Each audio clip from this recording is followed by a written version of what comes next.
switch now to the English version. Sure. So, since we don't know what Vero French class on the road is, well, it's self-explanatory. It's in French, right? It's a This is in French French, and this is on the road. on the road. So Okay. it means that I'm going everywhere.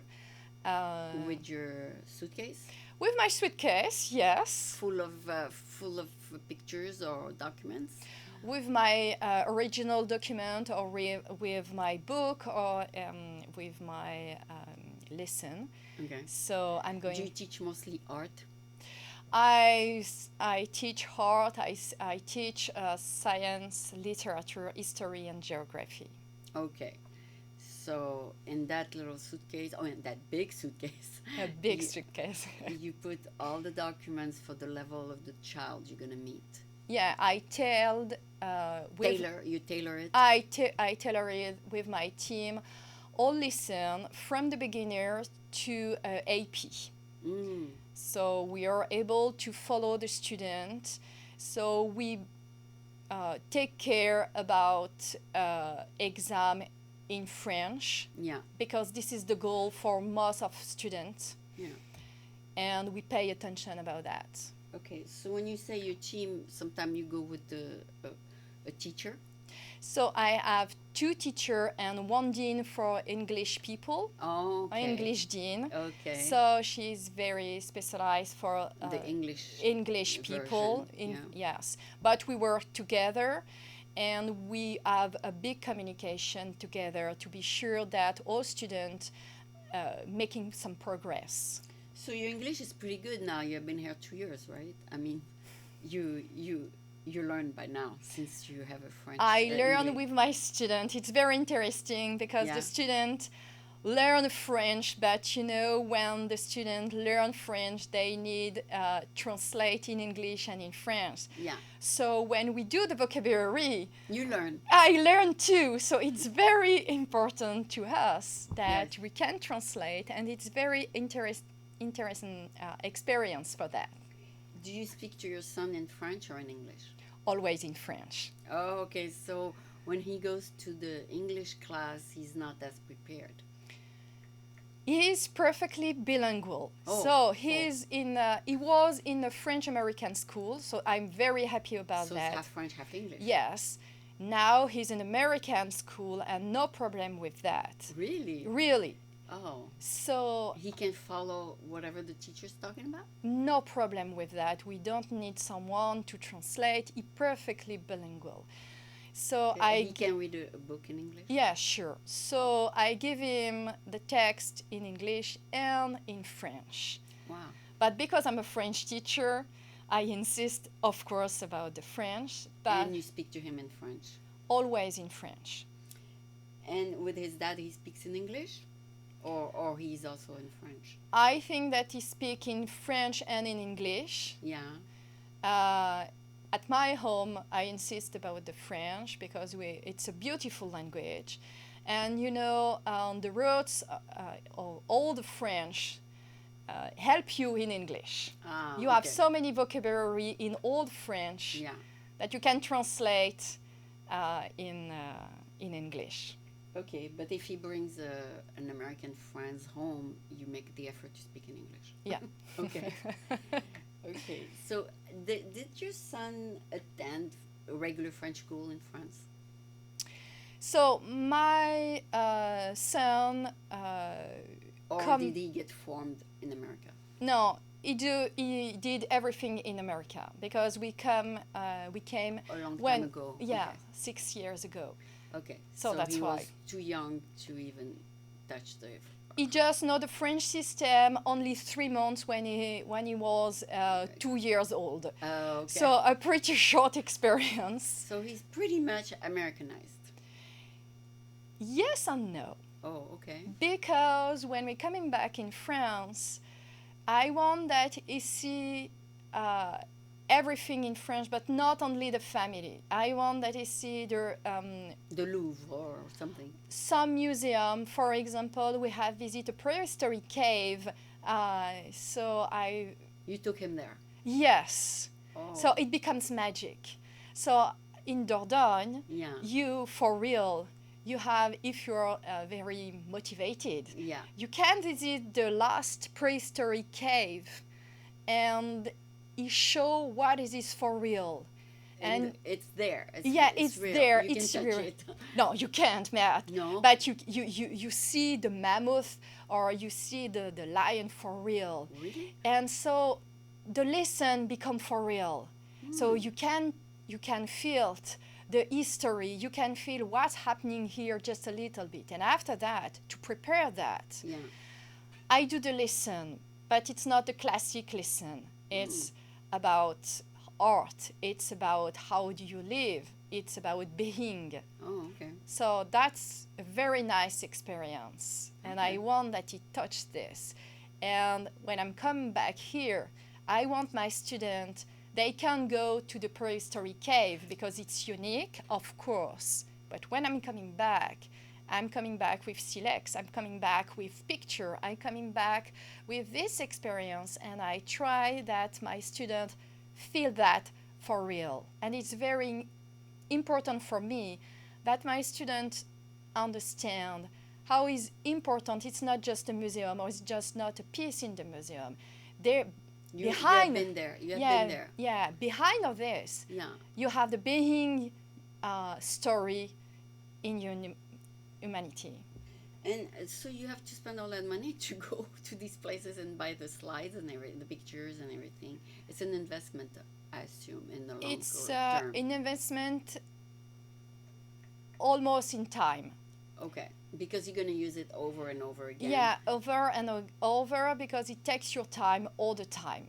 Okay. So it means that I'm looking for all the time the last discovery, the last information, and to be sure that I update my knowledge Yeah. and to be sure that the student have an access to this knowledge. I was thinking a 6-year-old might have a different interest than a 12-year-old. Yeah. So would they want to see more cartoons, or what do they want to see when they're younger? They don't want to see a painting of Louis XIV. They want to see something like more kids stuff. No? I have the material from the museum, and when we do, for example, a puzzle, Yeah. when we do a memory card, Yeah. It's the not- real thing? it's a real thing, so it's about a real piece of art. Oh. And I guarantee you that they It's love interesting. it. They do? Yeah, they do. Very interesting, and they manipulate the picture and The real painting or the real picture? the real picture, and with so the museum do this game, Yeah. produce this game for real. So I buy it, Mm-hmm. and my students play with that. Okay.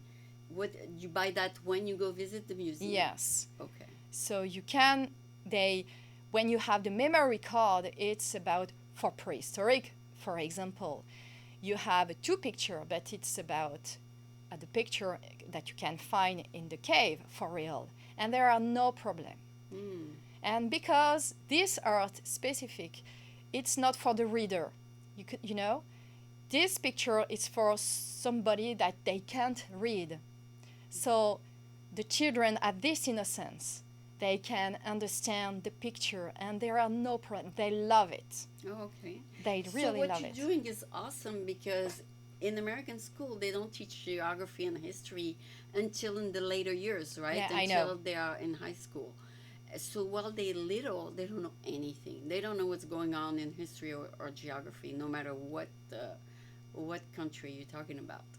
Yeah, They just learn math and English or French. That's it. and that's it. So you bring something that the school are not offering. Yeah, and I bring the workshop handsmade at school. So I add work in the preschool, and I want that they work about the 5 continents. But when we work about this, we work about art for real. For example, Australia, they do dot, dot, dot, dot with the real picture, with the real color. And the result is amazing. Really, really. But it's very it's sad because the students are able to work on the real art. Mm. They That's understand that. Of course, you can. finished product. Yes, you can't teach like if you are in university, of course, but they can feel it. They can understand. They can see the difference. We use the sense. Okay. So the flavor, listening, touch, Uh-huh.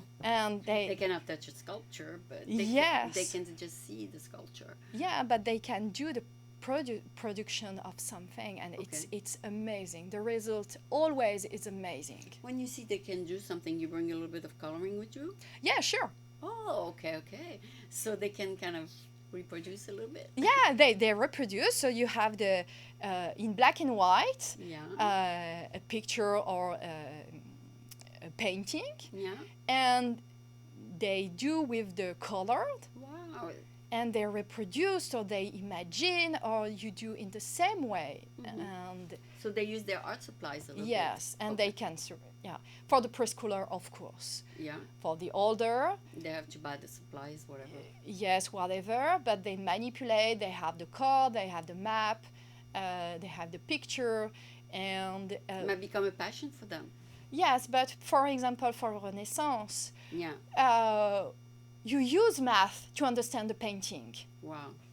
So, Raphael or Michelangelo, Yeah. if you don't understand that you have the math in Yeah. the painting, Yeah.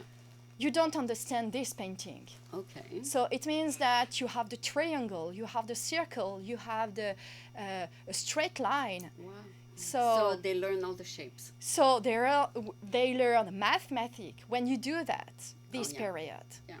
They learn the word for it too. and the perspective and everything. But we use math.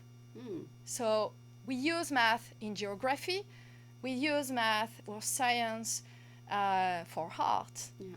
And the reading of this material, Yeah.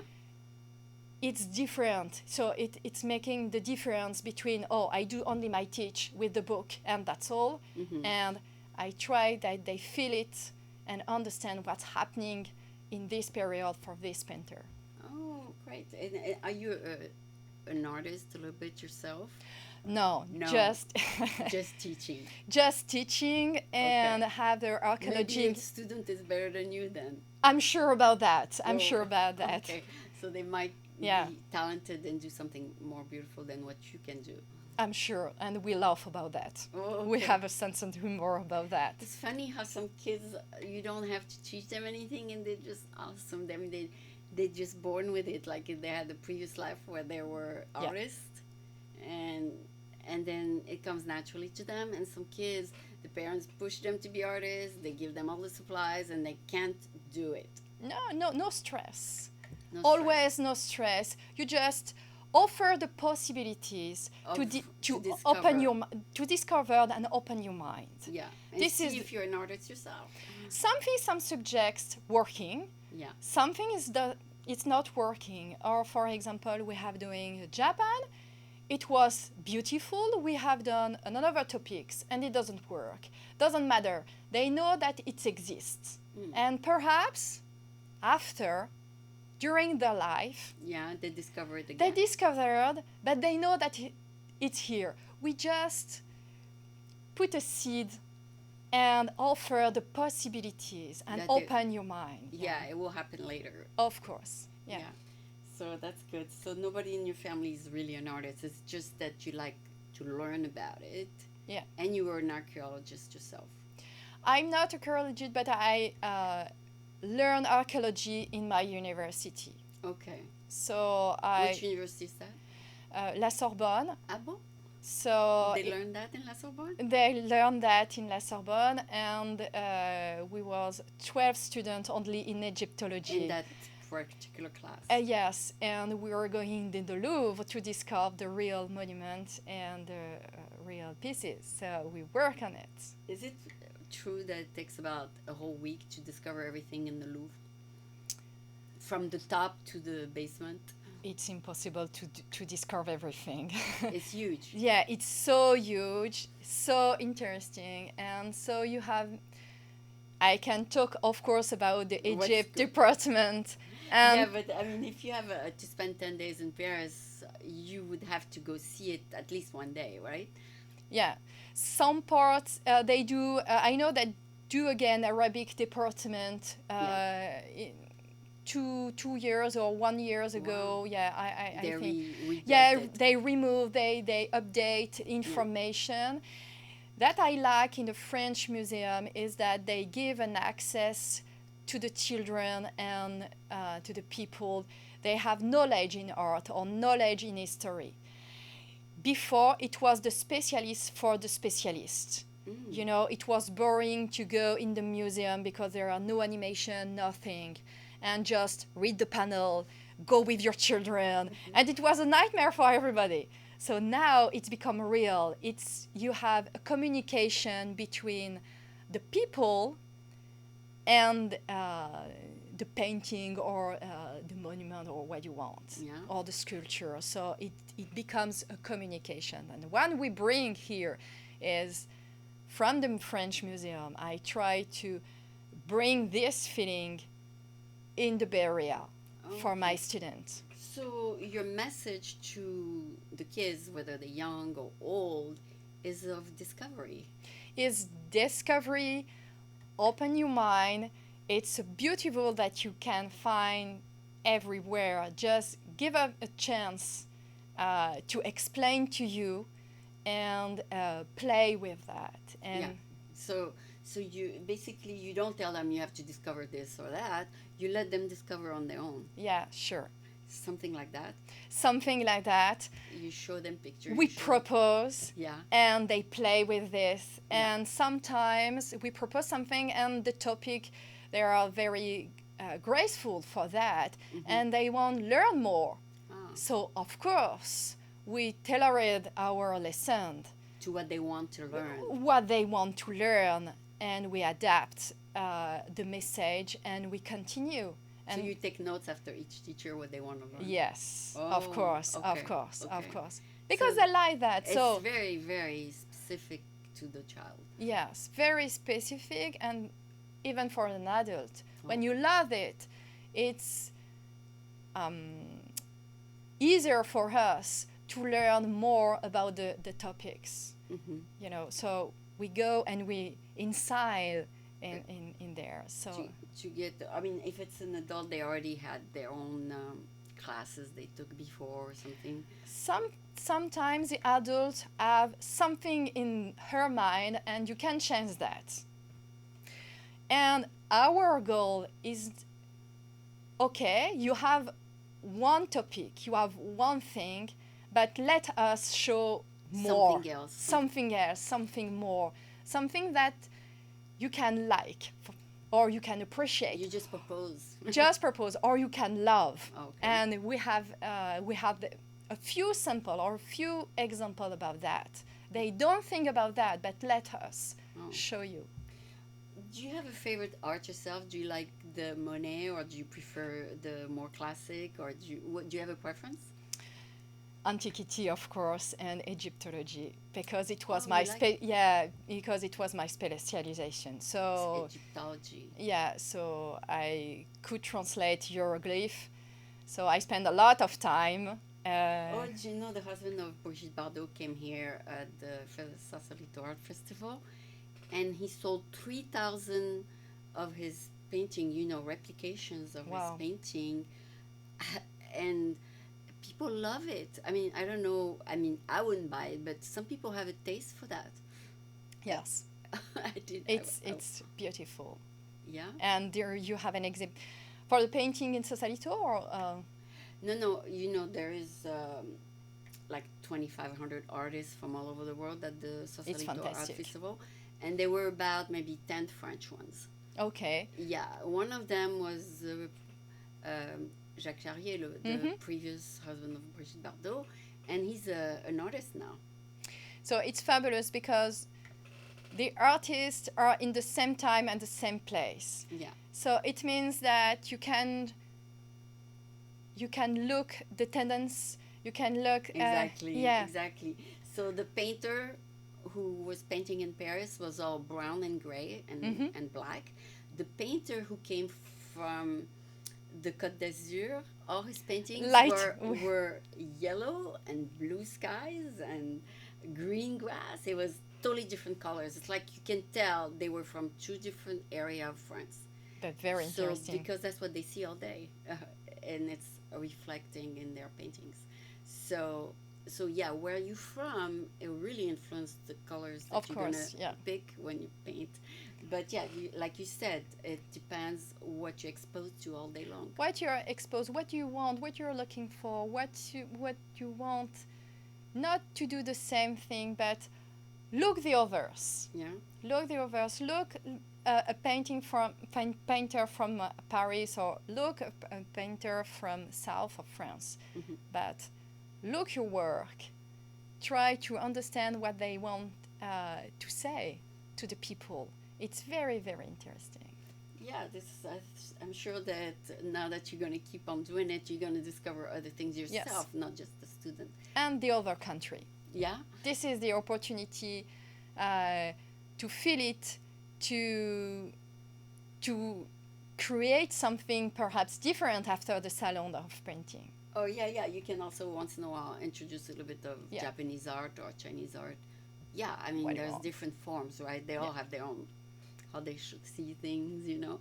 I love those little miniatures and stuff. They all have more details in some countries than others. Or the way how you paint. Yeah, the way they're taught how to paint. Yes. Yeah. So yeah, this must be very fascinating. So thank you so much for being here. I learned a lot, and Thank you, Aline. I enjoyed the journey, because as you meet more and more students from all the countries, you're gonna discover things Yeah. yourself. Thank you. Thank you. Ok, bon après-midi.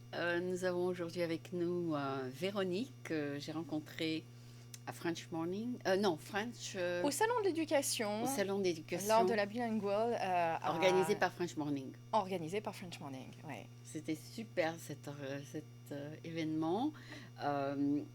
Je crois que tu étais là-bas l'année dernière.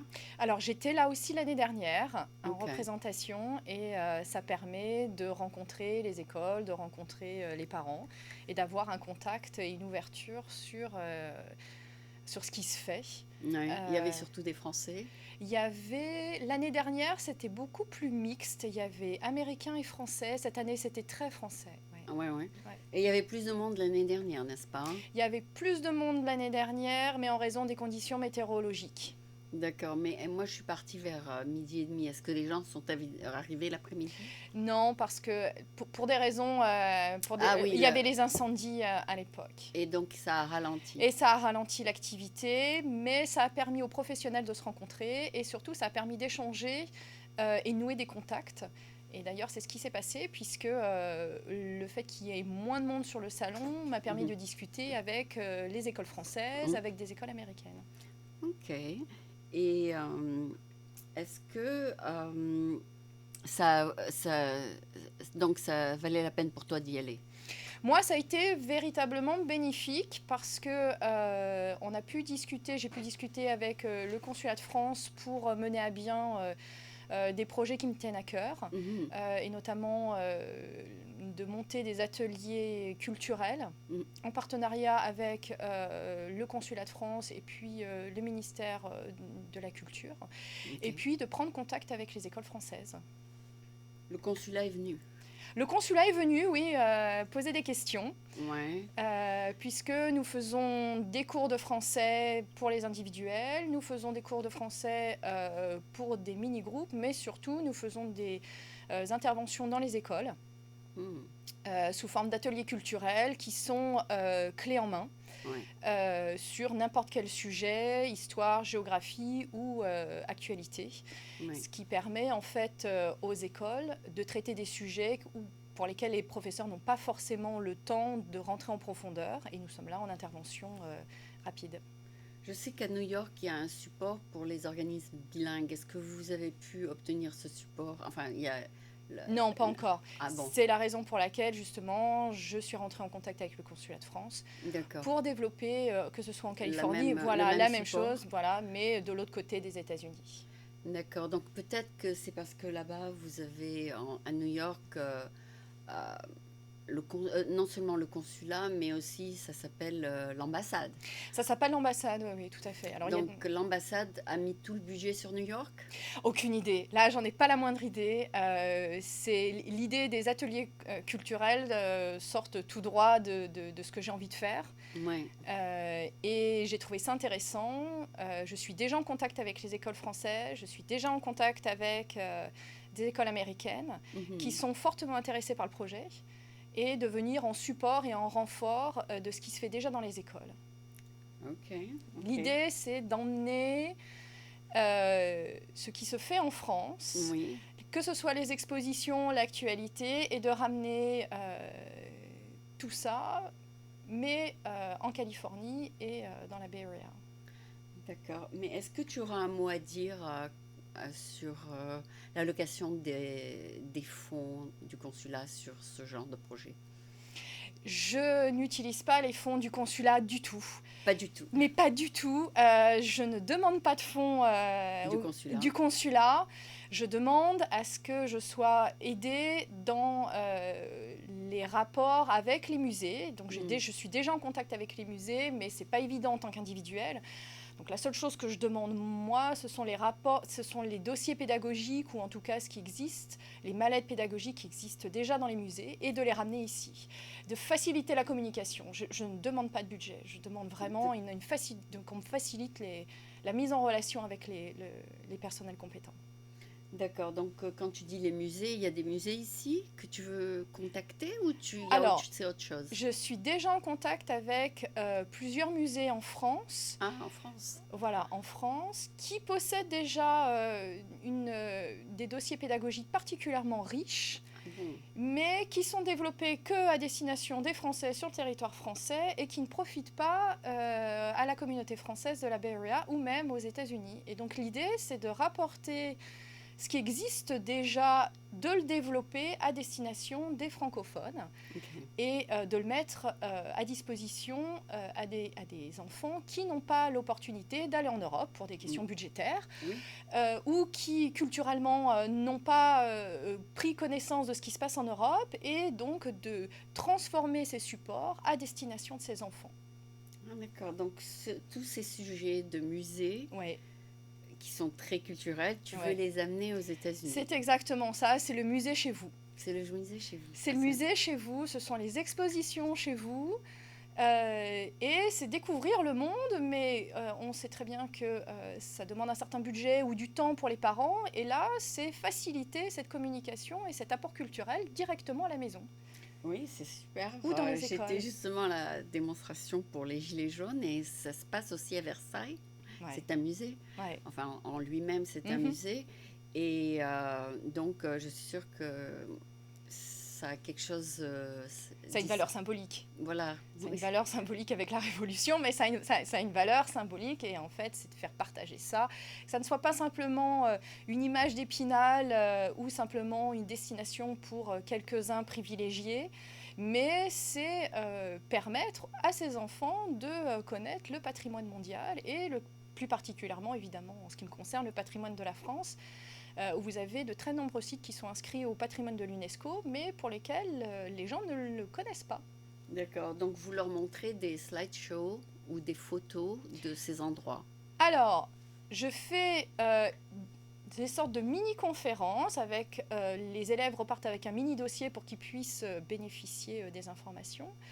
Et surtout, je rapporte mes propres collections, mes propres objets qui sont en réel. Donc les élèves peuvent découvrir des vraies pièces de l'Antiquité ou du Moyen-Âge, peuvent découvrir des vrais documents ou des journaux de 1945.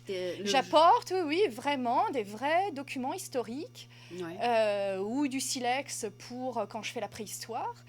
Et ça permet aux enfants soit de toucher, soit de regarder, mais en tout cas que ça sorte des vitrines et que ça prenne une certaine réalité. Chose qu'ils n'ont pas forcément conscience quand ils visitent avec leurs parents les musées, parce que bon, on n'aime pas trop ça. Mais du coup, ça prend une autre réalité, une autre dimension. Oui, c'est vrai que pour aller au Legion of Honor, où il y a des expos françaises, c'est une expédition. C'est une expédition. Voilà. C'est très beau, mais il faut pouvoir y aller. Donc, et surtout que tu habites de l'autre côté de la baie, c'est ça, enfin, au sud. Alors, moi, j'habite au sud, mais je me déplace. Ah, d'accord, d'accord, Moi, je d'accord. me déplace et c'est vraiment Barrows French Classes on the road et vraiment on the road, c'est-à-dire je suis itinérante. Ah bon. Je n'ai pas de building, je n'ai pas de Tu vas voir bâtiment. l'enfant sur Je place. vais voir l'enfant sur place avec mon matériel ou je vais voir les écoles avec mon Sur place. matériel sur place. Ouais. Ah oui, oui, tu peux faire un petit contrat avec des écoles, voilà. Exactement. Ah C'est ce oui. qui est en train de se passer avec des écoles françaises et Est-ce américaines. que ta formation, c'est dans les arts et les musées en France? Tu t'es formée Alors, là-dessus? j'ai été formée à Paris 4 Sorbonne. Oui, Donc, j'ai un master 2 à la Sorbonne et ma spécialité, c'était égyptologie. Donc, j'ai aussi une recommandation de l'IFAO, qui est oui. l'Institut français d'archéologie orientale. Et ce qui me permet d'avoir évidemment une connaissance en De histoire l'histoire. et de l'histoire approfondie en tant que spécialiste et bien sûr géographie. Et tu connais sûrement l'histoire de l'art française. Oui, parce que quand on fait archéologie, Vous allez vous... découvrir ça. Tu as Oui. découvert des trucs au sous-sol toi-même quand tu as fait des recherches? Alors, personnellement, j'ai pas mené de chantier de fouilles. En revanche, il faut savoir que même quand vous êtes archéologue, 90% du temps se passe en bibliothèque. On est loin des fouilles en réel. Ça se passe, vous avez des fouilles qui sont enregistrées dans des rapports et ensuite, eh bien, c'est le décortiquage Donc tu as de fait ces ça, fouilles. tu as fait un peu de ça. Ouais. Ah, donc Voilà. t- Donc je là- sais de quoi je parle quand je parle à mes interlocuteurs. ouais. Je visualise parfaitement De quoi, de quoi comment il vous avez- s'agit. ouais, comment tu as découvert tout ça? Voilà. Ouais. Ouais. Donc tu as visité, je suppose, toi-même les grands musées de Paris. Alors, les grands musées de Paris sont connus par cœur, à l'étage près, à la pièce près. Ah oui, tu Ouais, les ouais. connais? Ben, on finit par les connaître par cœur. Ouais. Et puis après, j'ai eu l'opportunité de me déplacer à travers la France et puis à travers l'Europe. Et de voir les châteaux, tout ça. Et de voir les châteaux et de voir en réel Éphèse et de voir en réel l'Andalousie et de voir en réel et de toucher de manière concrète. Ouais. Et c'est totalement éblouissant. Mais quand tu enseignes aux Américains, je parlais à un Américain aujourd'hui en face du consulat, il m'a dit, mais la plupart des Américains ne savent même pas où se trouve la France. Oui, J'ai c'est dit, vrai. donc c'est vraiment l'ignorance à fond dans la géographie ici. C'est-à-dire, ils ont entendu parler du mot France, mais dis-leur où c'est situé, je sais pas, quelque part dans le monde. Tu leur enseignes où c'est? Oui, bien sûr. Tu- La oh, première chose qu'on commence quand on fait un cours de français, c'est de leur montrer la carte. où se trouve la France et où se trouvent les pays francophones. Ah bon. Et c'est à cette occasion qu'ils découvrent que le France. français est la troisième langue la plus parlée au monde. C'est vrai? Ouais, Je croyais que c'était la 5e. Ah ouais, c'est peut-être ou quatrième, mais Ouais, c'est ouais. en plein développement, notamment en Afrique. Ah bon. Ouais, vraiment. Et pour ces raisons-là, la première chose que vous faites, c'est une carte. Ouais, c'est une carte de géographie et les continents. Et donc j'assume que ces enfants apprennent le français. Ouais. D'accord. Ils ont des parents franco-américains. Non, pas nécessairement. Ah Vous bon. avez tous les cas de figure. Vous Ah bon. avez, alors évidemment, les parents français ou francophones qui sont dans la Bay Area. Ouais. Vous avez des couples mixtes, Ouais. mais vous avez des francophiles, donc des Ouais. Américains véritablement amoureux du patrimoine Ouais. et qui souhaitent partager la langue, mais surtout la culture française ou la culture francophone. Avec leurs enfants. Avec leurs enfants, ce qui donne des sujets de conversation particulièrement intéressants, Ah bon. puisque du coup, on est ouvert sur la culture, sur l'art, sur les échanges, et ça ne s'arrête pas simplement à une simple leçon de grammaire ou de texte, comme on peut le voir parfois, mais une véritable ouverture sur le monde, et ça donne des choses très intéressantes. Donc j'assume que ton cours est en anglais. Le cours est soit en anglais, mais forcément et en français, ou alors exclusivement en français, quand évidemment La personne parle bien. La personne parle bien français, bien sûr. Donc tu ajustes ton cours d'après l'audience, enfin d'après la Elle personne est que taillée tu sur mesure. Elle est exactement taillée sur Elle mesure. est taillée sur mesure en Ah ouais. fonction de l'âge, en fonction du niveau et en fonction des capacités de l'enfant. Mhm. Donc, Et quand tu dis l'enfant, ça peut être jusqu'à quel âge? on va jusqu'aux adultes. Donc, Ah des bon. petits de la maternelle jusqu'aux adultes. Donc, je me fais aider par mon équipe. Oui. Et j'ai une DIN anglo donc, qui est spécialisée pour tout ce qui est anglophone. Donc, on a taillé sur mesure des cours pour débutants pour des Américains. Ah bon, d'accord, d'accord. Donc ce sont quand tu dis pour des Américains, tu vas tout. À vraiment débutants ne parlant pas un seul mot de français et on commence par apprendre à dire bonjour. Ah bon. Donc on va vraiment, soit on a ce cas de figure, soit l'autre cas de figure, ce sont des enfants qui sont francophones Oui. et qui Comprennent un peu. qui comprennent un peu et qui apprennent à lire ou qui apprennent... alors après, on a tous les niveaux possibles. D'accord. Donc tu as en général un ou deux par classe.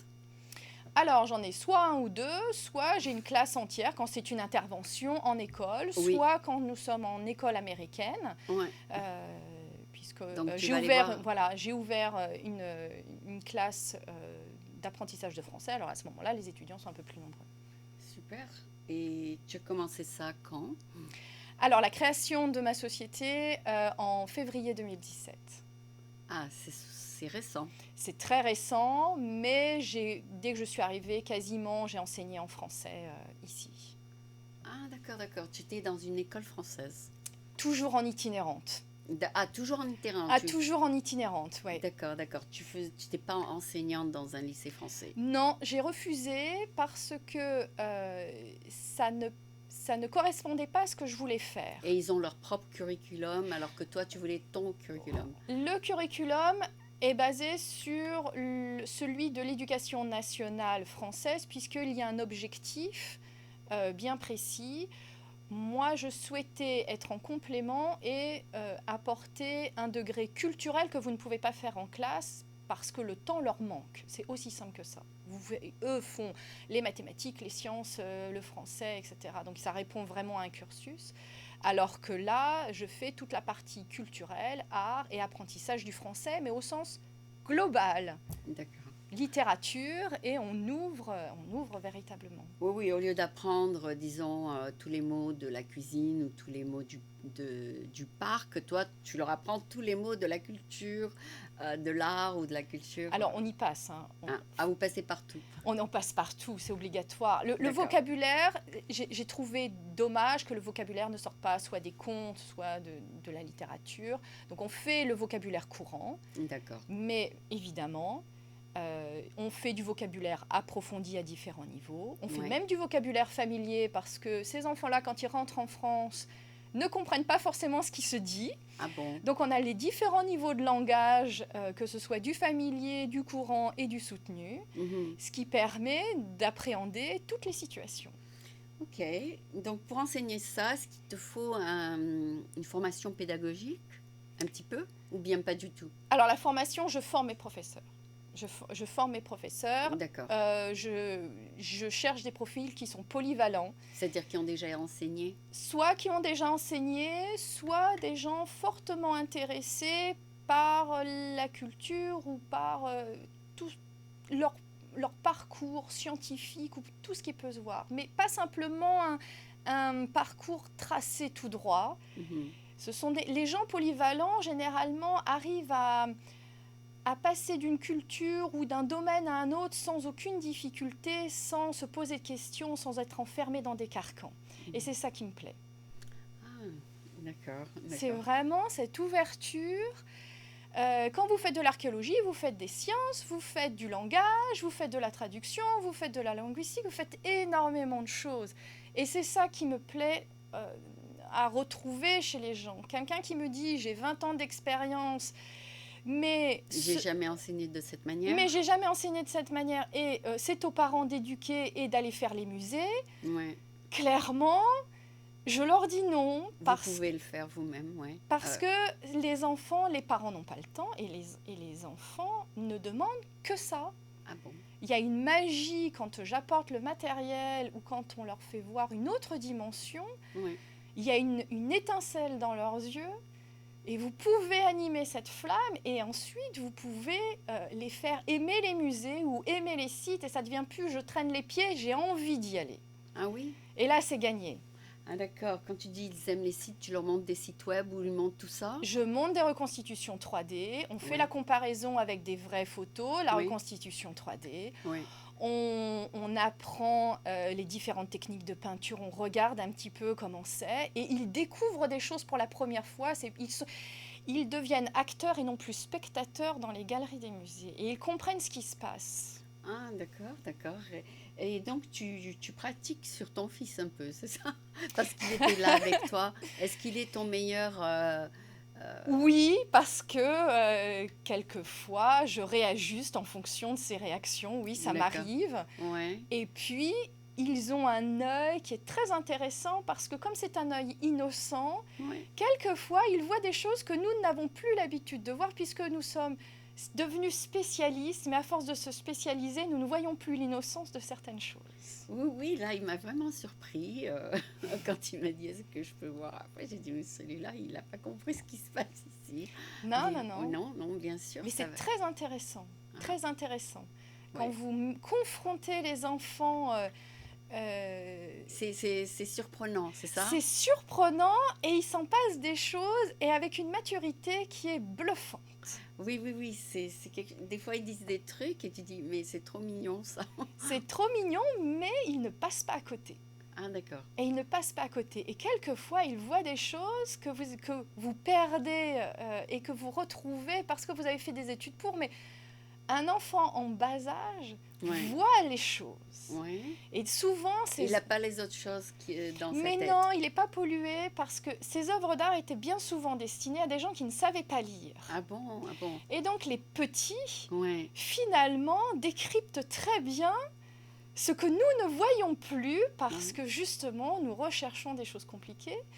Et cette innocence et le fait qu'ils ne sachent pas forcément lire, bon, mon Mhm. fils évidemment a 9 Oui, ans donc il sait oui, lire, oui. mais les tout petits finalement arrivent à percevoir des choses parce que initialement, soit ces œuvres ou soit ces vitraux, etc., ou autre C'était chose, par des gens qui ne savaient pas lire. étaient destinés à des gens qui ne savaient pas lire. Et vous le retrouvez puisque ces enfants ne savent pas lire. Donc la seule communication, en tout cas le seul élément qu'ils C'est ont, eux qui captent. c'est eux qui captent et qui ont les indices visuels. Très intéressant. Oui, alors tu peux les enregistrer de temps en temps parce que ça doit être trop mignon tout ça. Oui, c'est adorable. Ouais, tu C'est- as un tape recorder, non? Bien. Alors, je ne le fais pas, mais c'est vrai que c'est très, très Ça intéressant. sera... Oui, oui, je peux venir filmer un petit peu pour voir comment c'est un jour. Bah, pourquoi Si tu le pas, fais oui. à San Francisco, hein, parce Ouais, que je bien ne vais sûr. pas me déplacer. Mais tu viens de temps en temps à San Francisco. Alors, pas particulièrement, mais on peut éventuellement organiser quelque chose. Mais c'est... Parce qu'on a 5 écoles bilingues ici, enfin, de plusieurs niveaux, quoi. Alors, je suis en communication avec le lycée français. Ouais. Et Euh, l'école franco-américaine. Voilà, et donc à la première occasion, on peut tout à fait... Oui, il y a quelques années, j'avais invité l'école bilingue dans le Mhm. studio. On avait un super grand studio. J'ai aussi invité... j'ai filmé plusieurs trucs au lycée, à l'école franco-américaine. Mhm. Donc, c'est toujours rafraîchissant de voir les enfants, comment ils Et interagissent. les questions, ouais, bien sûr, qui les accompagnent. Très, très Donc, ça intéressant. rend ta profession très, très intéressante et très, très intéressante. C'est une parce que- joie, oui, c'est une joie au quotidien. Il y a peu de monde qui sont... c'est un Qui ont- privilège. Voilà, donc Ouais, non seulement c'est une profession, mais aussi pour toi, c'est un plaisir. c'est un apport. Ouais, c'est C'est- un apport. Quand, Ok. vous avez un enfant qui vous sourit ou qui a les yeux qui brillent, Ouais, c'est gagné. ouais. C'est gagné parce que ça veut dire que vous avez réussi à transmettre quelque chose qui n'est pas forcément évident. Ah, d'accord, C'est un d'accord. peu l'innocence du petit prince. Ouais, Vous pouvez le faire en maternelle, c'est ce conte qui est absolument merveilleux, comme Oui. vous pouvez le faire à l'université. c'est vrai. Et cette histoire de Petit Prince, finalement, c'est un petit peu ce qui se passe dans nos classes. Ouais. J'ai dessiné un éléphant, mais personne ne voyait un éléphant, tout le monde a cru que c'était un chapeau. Et c'était un peu ça. Ouais. Et du coup, mes parents qui voulaient que je fasse des choses très sérieuses, qui Ouais. voyaient un chapeau et pas un éléphant, m'ont dit tu dois faire des choses très sérieuses. Et j'ai abandonné finalement cette idée de dessin. Et bien, c'était à peu près la même chose. C'est-à-dire que ces enfants et la communication que vous avez vous permettent de découvrir à l'instar Comment de ils ce que voient les vous choses, voyez, comment ils comment on voit les choses, et c'est un bonheur indescriptible. Ben, je suis très contente que tu as découvert une activité qui est si fascinante parce que c'est pas tous les jours qu'on travaille avec des enfants. Quand on travaille toujours avec des adultes, ils pensent comme des adultes et nous aussi. Mhm. Et puis quand tout d'un coup tu as quelqu'un qui a une autre perspective sur les choses, c'est très très Alors très des intéressant. fois c'est dur, hein.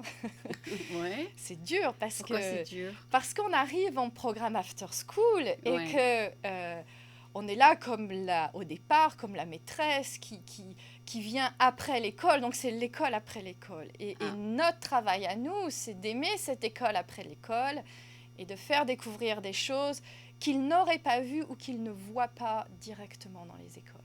Ok. Et combien de cours, disons, que tu donnes à un enfant, disons, de cet âge-là sur la photo, tu lui donnerais peut-être 5 cours, c'est un package, c'est ça? Alors, ces enfants-là, je les vois tout au long de l'année et généralement, c'est 1 heure et demie, 2 heures par semaine. Ah, c'est beaucoup. Et 1 heure et demie, en 1 heure et demie, 2 heures par semaine, on peut faire les programmes et on peut faire beaucoup de choses. Mais Ah ça bon? implique que vous ne suivez pas soit un livre, soit une ligne, encore une fois, toute tracée. Ouais. Ça veut dire que nous refaisons entièrement les leçons À ton itinéraire.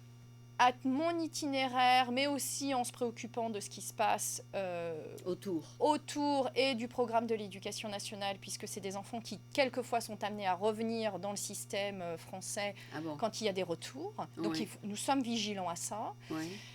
Mais ça veut dire que toutes les leçons sont retravaillées sur ce format-là pour Ok. passer les programmes et apporter justement la richesse culturelle en plus. Donc Mais tout est retaillé. Ok. Est-ce que toi, tu es familière avec le curriculum Oui, il est connu français? par cœur, oui. Tu le connais. Ouais, Donc tu sais ce qui se passe parfaitement. en 8e grade ou en 11e, je sais pas, En quel que soit. CM1, CM2. Oui, Voilà, bien sûr. tu sais Bien ce qui se sûr. passe. Bien sûr. Jusqu'à